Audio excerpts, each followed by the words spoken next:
ఆఫీస్లో extra time పని చేయకు. షేర్స్ ఇవ్వట్లేదు, నీకు జీతం ఇస్తున్నారు అంతే. ఏదో ఒక పని దొరికితే చాలు, ఎంత ఇచ్చినా పర్లేదు అని అవకాశం కోసం ఎదురు చూసి ఇంకో మనిషి ఎవరైనా దొరికారే అనుకో, ఆ నెక్స్ట్ మినిట్ నిన్ను బేకేస్తారు. డౌటే లేదు అందులో. వర్క్ ఉన్నప్పుడు నువ్వే హీరో అన్నట్టు మాట్లాడతారు, పని అయిపోయాక జీరో లాగా ట్రీట్ చేస్తారు. కంపెనీకి హార్డ్ టైం వచ్చినప్పుడు మనందరం ఫ్యామిలీ అంటారు, తక్కువ శాలరీకి అడ్జస్ట్ అవ్వమంటారు, ఎక్కువ టైం పని చేయమంటారు. అదే నీకు హార్డ్ టైం నడుస్తున్నప్పుడు అది నీ పర్సనల్ ఇష్యూ అంటారు, ఎక్కువ మాడితే పీక్ పడేస్తారు.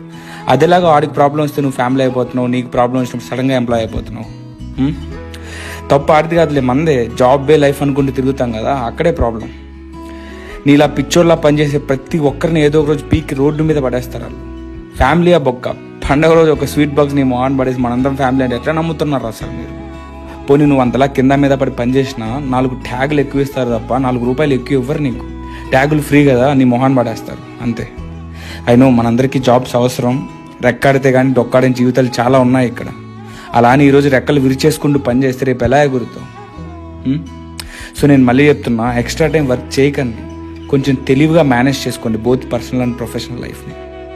అదంతా కాకుండా నీ జాలి హృదయంతోనో లేదా నో చెప్పలేక మొహమాటంతోనో వాళ్ళు చెప్పే మాటలకి మ్యానిపులేట్ అయ్యో ఈరోజు ఇట్లా పని చేసుకుంటూ పోయినావు అనుకో, రాత్రి పగలు తేడా తెలియకుండా 100% ఏదో ఒక రోజు రిగ్రెట్ అవుతావు. ప్రతి ఒక్కరు అవుతున్నారు, నువ్వు కూడా అయ్యే రోజు వస్తుంది.